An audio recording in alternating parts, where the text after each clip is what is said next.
Hello and welcome to another segment of Heal Thyself, Benefits of Holistic Living. I'm your host, Mia Saenz, and with me in this segment is Rachel Grant. I'm really excited to have Rachel here because when I first met Rachel or was introduced to her, I was really impressed with her work. Um, and there's a lot of us who do some of this similar work, but I got this incredible essence about her that she was just the cat's pajamas. So I'm so excited she's here. So thank you for joining us, Rachel. It's wonderful to have Yes, you. absolutely. Thank you so much. Such an honor. It really is to be able to be connected with you and your Thank you. community and get to have a chat today. Thank Yeah, you. And I guess you didn't know that I thought you were the cat's pajamas. I didn't, but hey, I will take that. I will absolutely take that. That's awesome. Awesome. Yeah. Well, you briefly for the audience, because I'm going to ask you about your work for them, but you worked in you work with people of trauma, of child abuse and adult, and similar with me. But for some reason, I think that yours is in a different stem, so I'm so excited to hear about all the stuff. So, will you share what first into this line of work? Because it's not Mm, for the lighthearted, it's not yeah. for the faint, it's not for somebody who hasn't done their work, and it's not for somebody, who just thinks that it's so glamorous to shift and change lives. It's Hmm. not at all. What?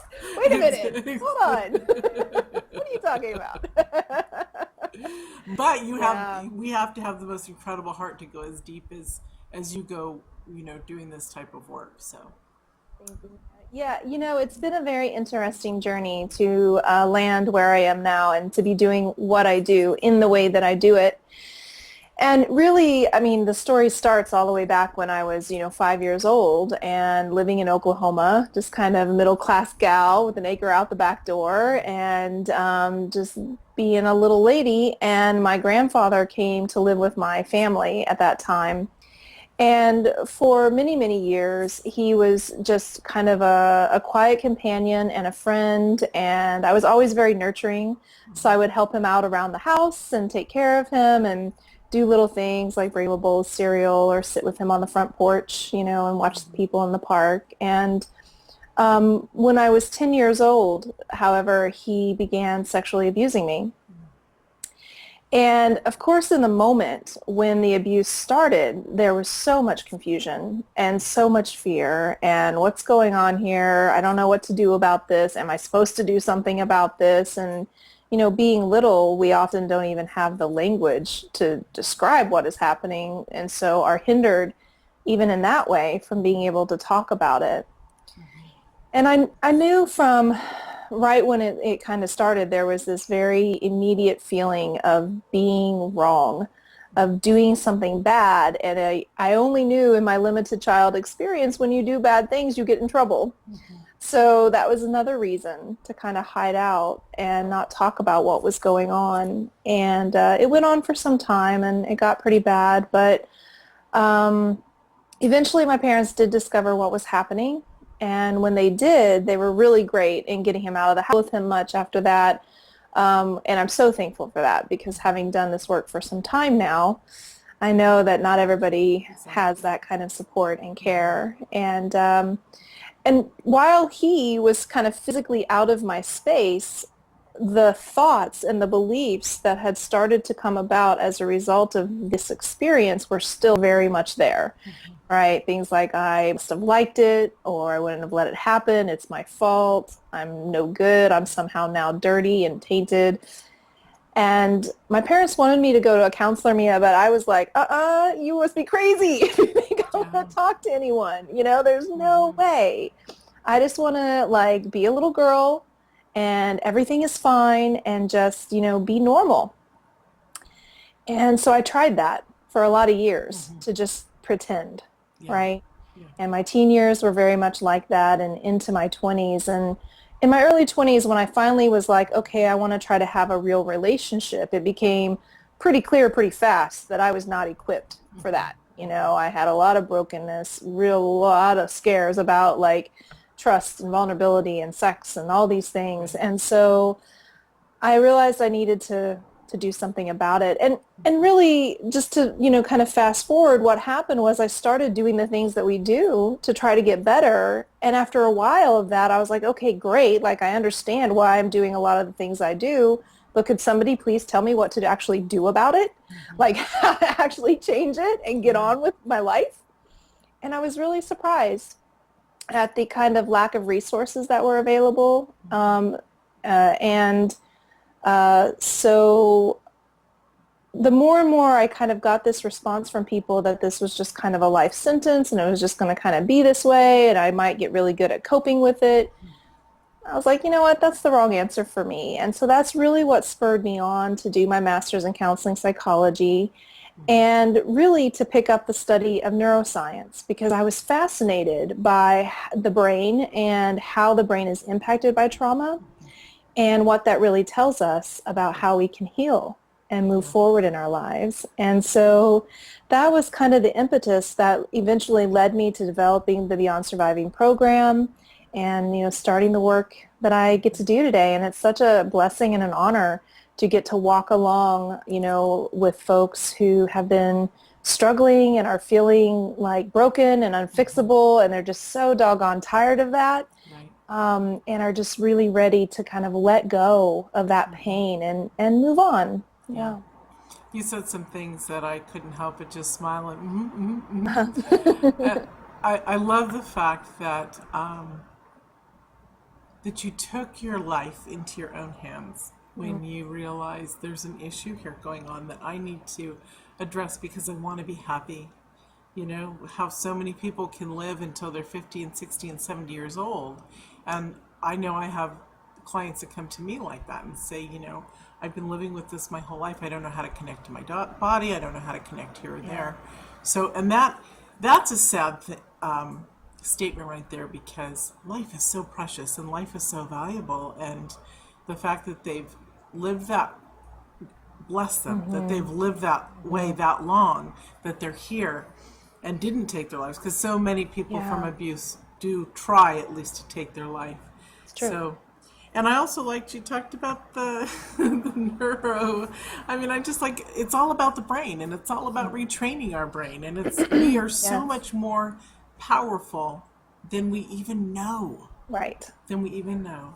Yeah. So, share with us some stuff that you work with people or just ideas of how, because this is one of my favorite things, people still are not getting that they can shift and change incredibly Mm-hmm. their brain to be happy, to Right.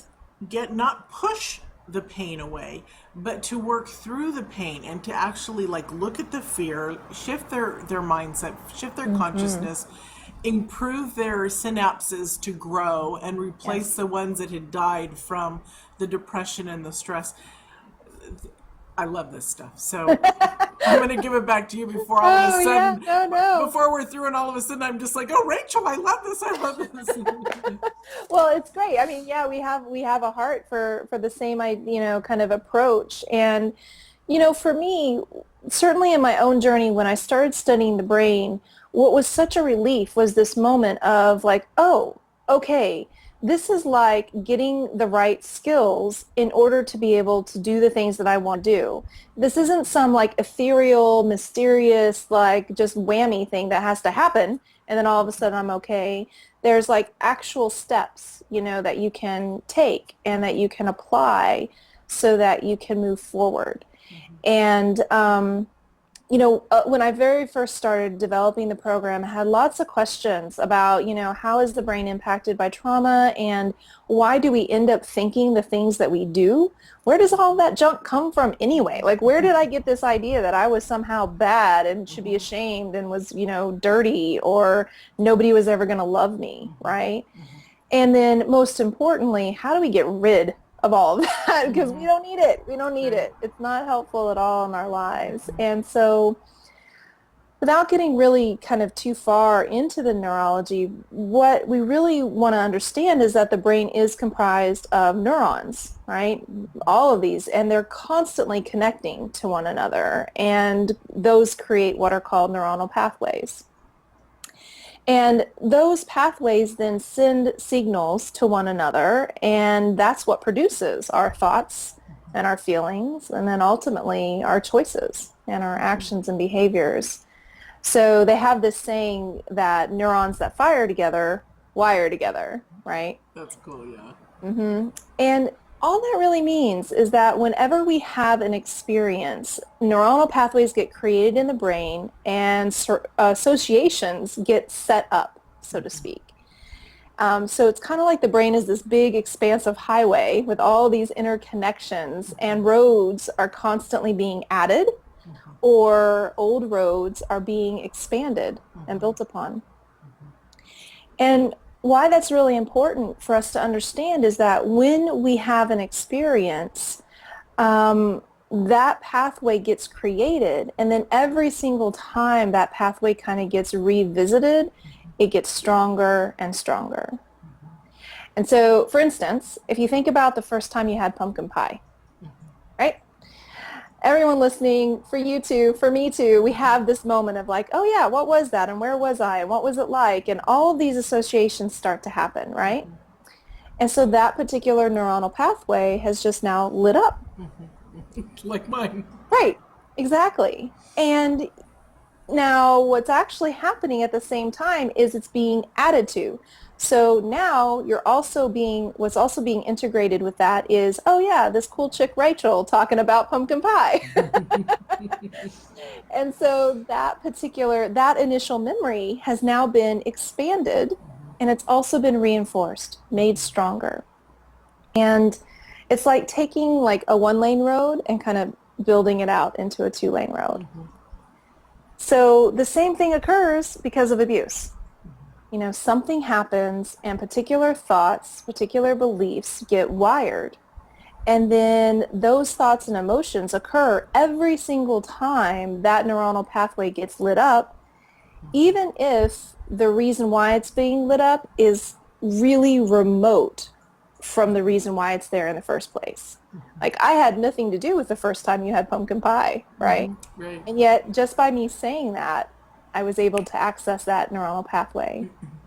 And it's the same thing that happens with the abuse all the time. And so the key thing here is that because of this, a lot of times the way that we're responding to situations isn't even grounded in what's happening right now. It's just one of those things kind of turning on, and we react to it as if it's happening right now, even though it's not. And the dangerous or the upsetting and the frustrating part about this, Mia, is that without intervention, those pathways just become deeper and deeper and more entrenched. And they're not unchangeable. That's the beautiful thing about the brain. Some things are harder to change than others, but it does get more and more difficult. And we just start to feel like we have these knee-jerk reactions and these gut responses and just keep falling into the same old stuff over and over again. And why can't I get out of this? Right. And it's because there's that system that's in place that's preventing it. Yeah. So they've gone from a road, if we don't take care of it, to a ditch. Oh yeah. I won't say the Grand Canyon, because we want to know that we can get out of it. Yeah, exactly. Yeah, I kind of think of it like you're all of a sudden going from like driving an old country lane road like in Oklahoma to you're riding on the freeways of LA. And the beautiful thing is that there's always an exit ramp. And that's really what we have to learn how to do, is how to get off of those roads and build some exit ramps so that we don't keep repeating these same patterns that we've gotten into. We're going to talk about the exit ramps in a minute. But Yeah. I do want to ask you, can you share with people how they can connect to their true self, their genuine self, their amazing self? And I also want to say, aren't we? And it's so funny because this is my new thing in the last year. Aren't humans incredible? Oh my God. Yeah. We're like such amazing machines. Our brain, our heart, the memories within our body and the cellular level. I mean, the more we discover about who we are, the human, and of course the spirit, and putting them together, it's just mind-blowing. This stuff, people are like, really, Mia? It blows my mind. It is, and it's so beautiful. I mean, this is one of the the things that really keeps me going every single day is, when my clients come and they're like, oh my gosh, like I did that thing and I didn't respond the same way to my partner this time. And, clients who haven't been able to have sex with their partners for years and now they're intimate and close, or just even things like being able to ask for support, and, make requests. So we are very beautiful and amazing and dynamic people. And here's the thing that makes me the most angry about abuse is that we all start out as our most authentic, beautiful selves, right? We're these little people, fluttering around in life, and everything is possible and everything is beautiful and meaningful and in the good way. And we're self-expressed and we're open and we're loving and all those things. And then what happens is we have experiences that hurt us and harm us. And those kind of, if like this is our actual self, they kind of put like this layer around us, right? And life keeps going on and those layers keep building and building and building. And before we know it, we think we're this thing out here that's not lovable and not worthy and can't do anything right and is never going to, have anything that you want. And so when I talk about returning to your genuine self, all that really means for me is doing the work to strip away those layers, to get them out of our way so that our best, most wonderful self can really show up in the world again. Yeah. And yeah, there might be some skills and tools that you need to add in, but for the most part, it's all right there. It's just being covered up. Yeah. Yeah. I call it getting rid of the garbage. Yeah. Take it out, man. Layer by layer, get that puppy gone. Yeah. Understand who you are. Yeah, that's awesome. All right, let's talk about the 3 steps of these exit ramps. And I know you have them in descending order. So let's go for number 3 first. Number 1. Step number 1. Oh, let's start at number 1. Okay. Because I wrote them down backwards. Oh, it's okay. No worries at all.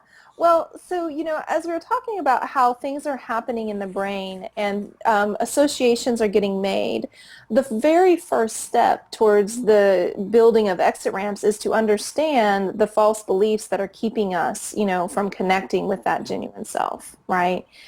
And so because the brain is wired to automatically interpret and assign a meaning to each and every experience we have, even positive experiences, we just have this craving to kind of explain why things are happening the way that they are.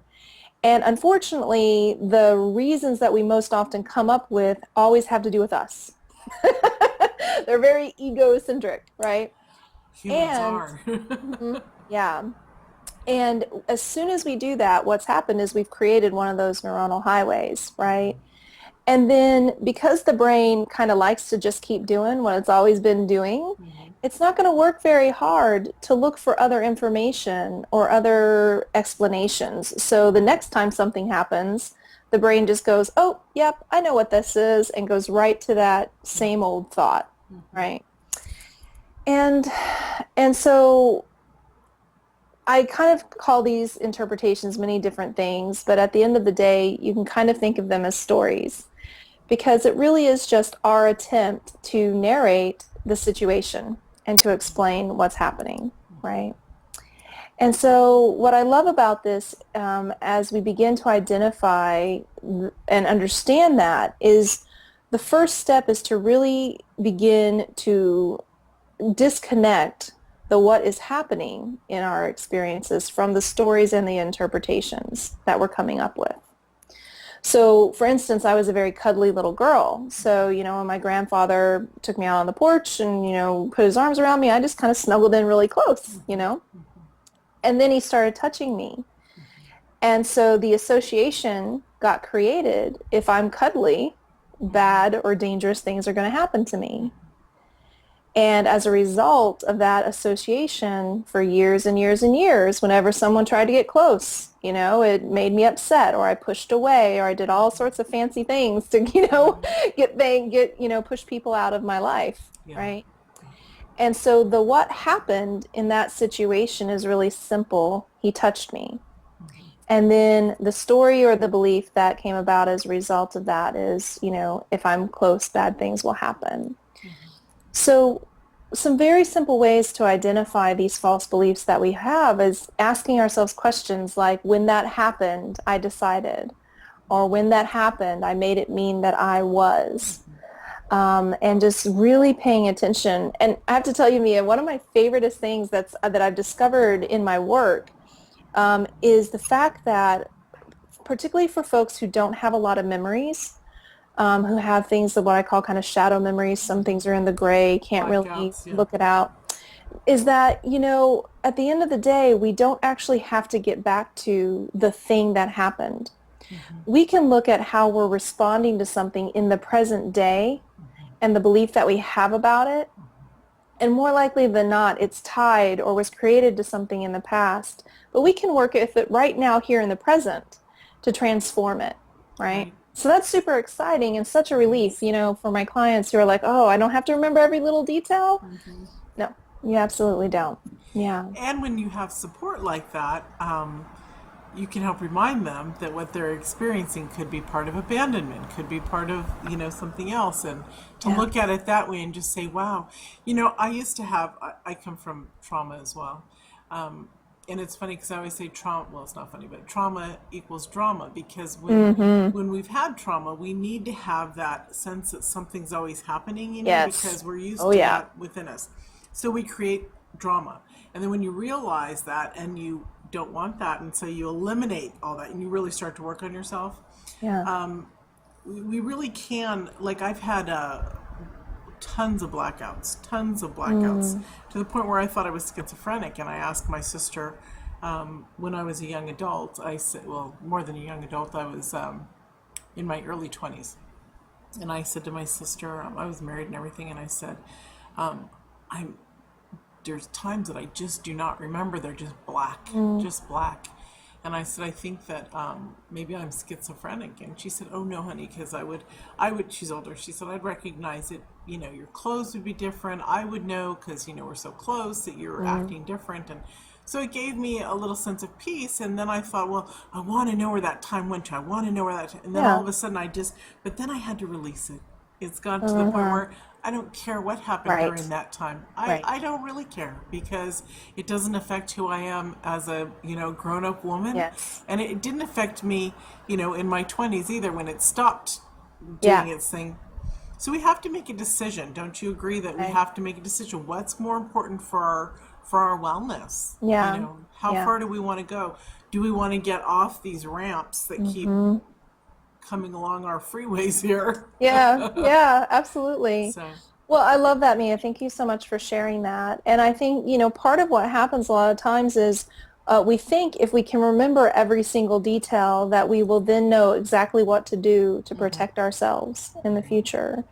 But really, protection and safety comes from being able to operate from the place of choice in our lives and not reactivity, which is what's happening every time we fall into these old patterns and habits when a neuronal pathway is triggered, right? And so the more we learn how to intercept and break down those habits and break down those pathways, we regain ownership of our lives, and we get to respond to situations from the place of choice, rather than from the past. Yeah. And isn't that amazing? We can choose. I mean, it's for those watching who have been struggling, and listen to people who say, it's your choice. You have the choice to do this. You have the choice to grow. You have the choice to stay where you are. It really is very true. Yeah. It's very, very true. Yeah. So are we exit ramp 2 now? We are.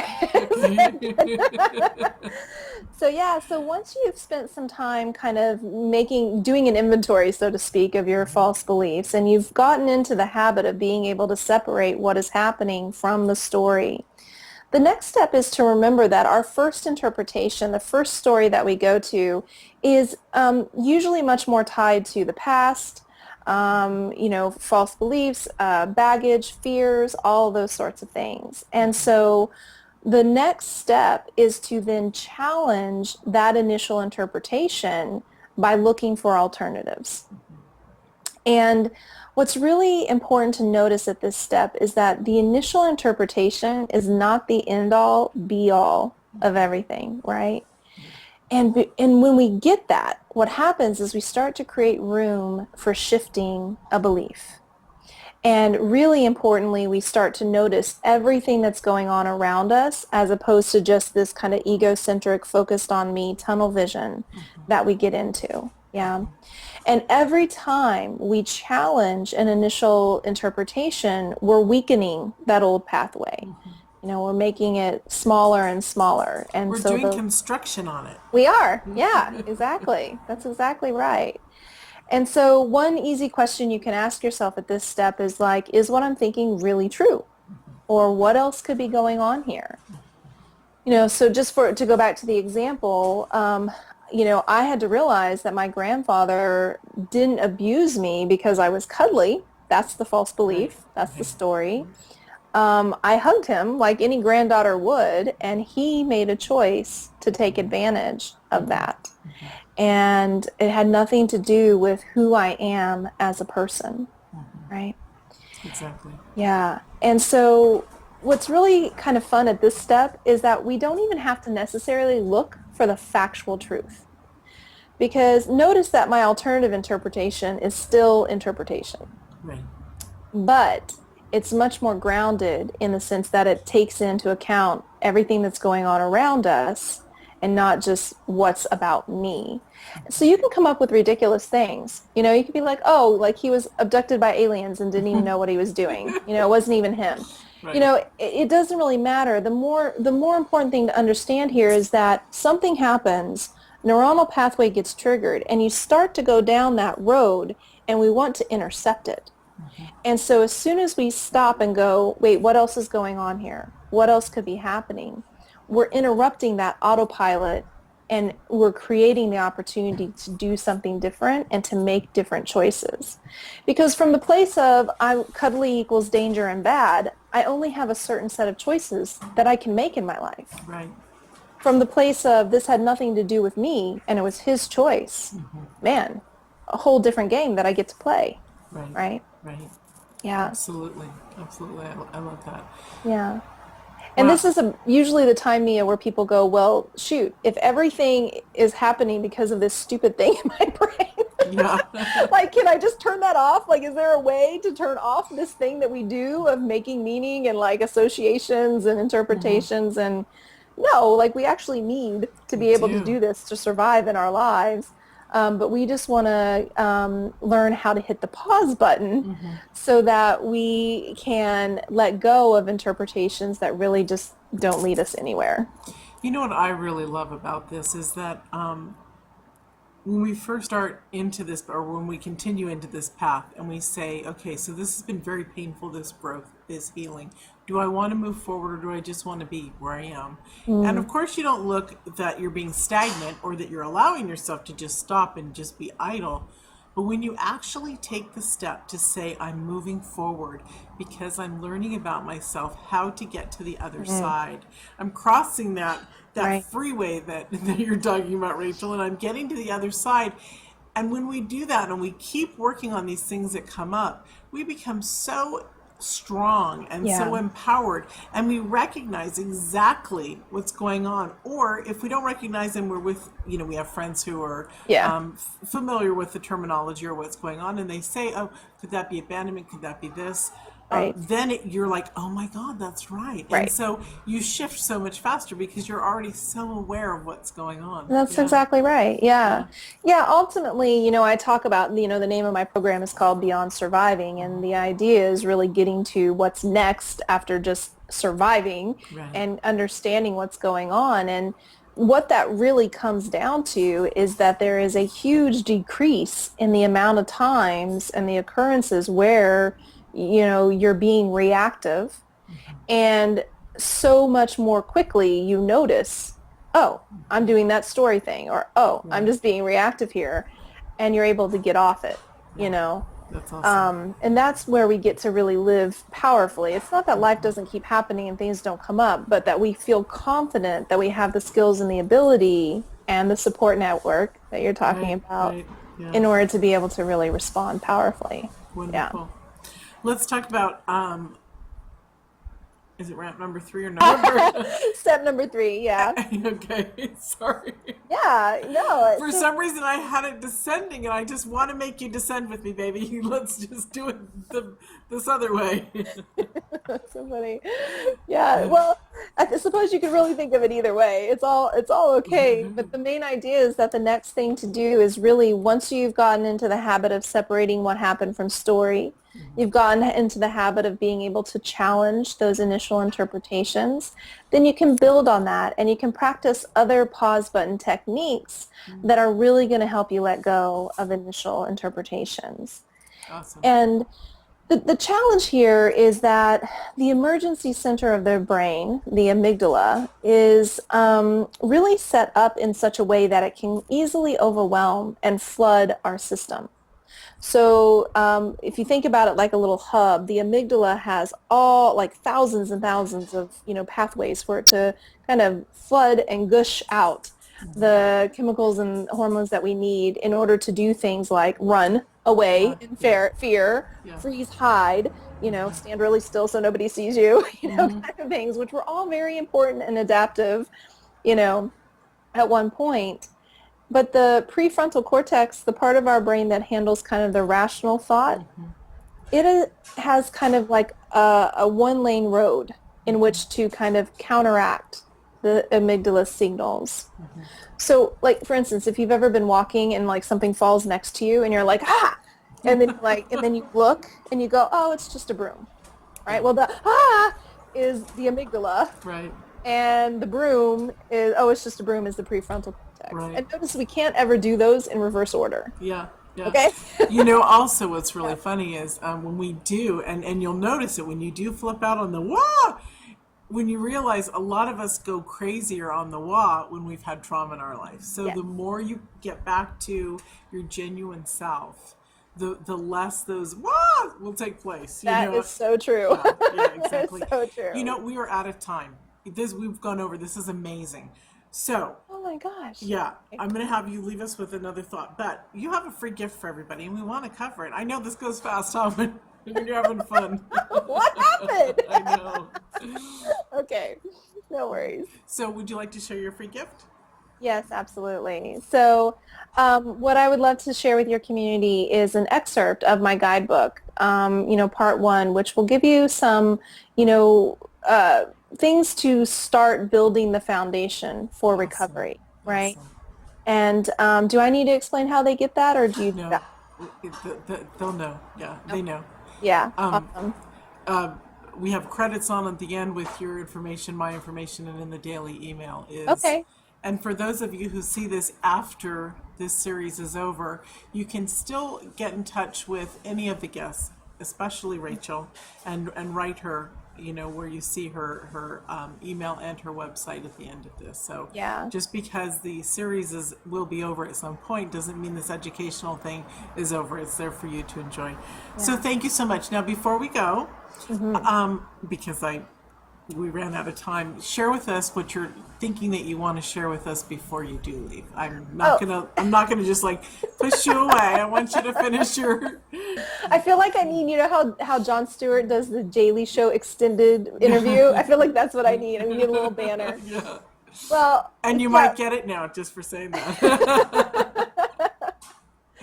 Well, really, the main idea here is that in the third piece is just trying other ways, learning other ways to intercept that signal. So one easy way is to just shift your focus right away. So when a thought starts to come up, you can intercept it by asking yourself a question that you don't know the answer to in like kind of a rote way. So like, what did I have for breakfast? What color is the wall?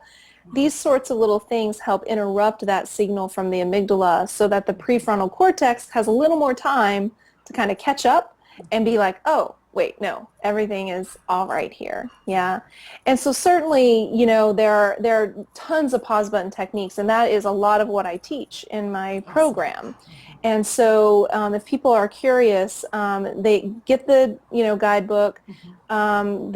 Please go to the website. There's lots of free resources there as well. And then reach out to me. Right. And I'll be happy to. sign up for her stuff because she also has a radio show. So I do. you'll be interested in knowing more about Rachel. So Yeah. thank you so much, honey, for joining us. This Oh, was Mia, awesome. thank you. Yeah, I really enjoyed our conversation and getting to connect with you today. It was a lot of fun. Me too. Yeah. And thank you all for joining us. And we'll see you all in another segment.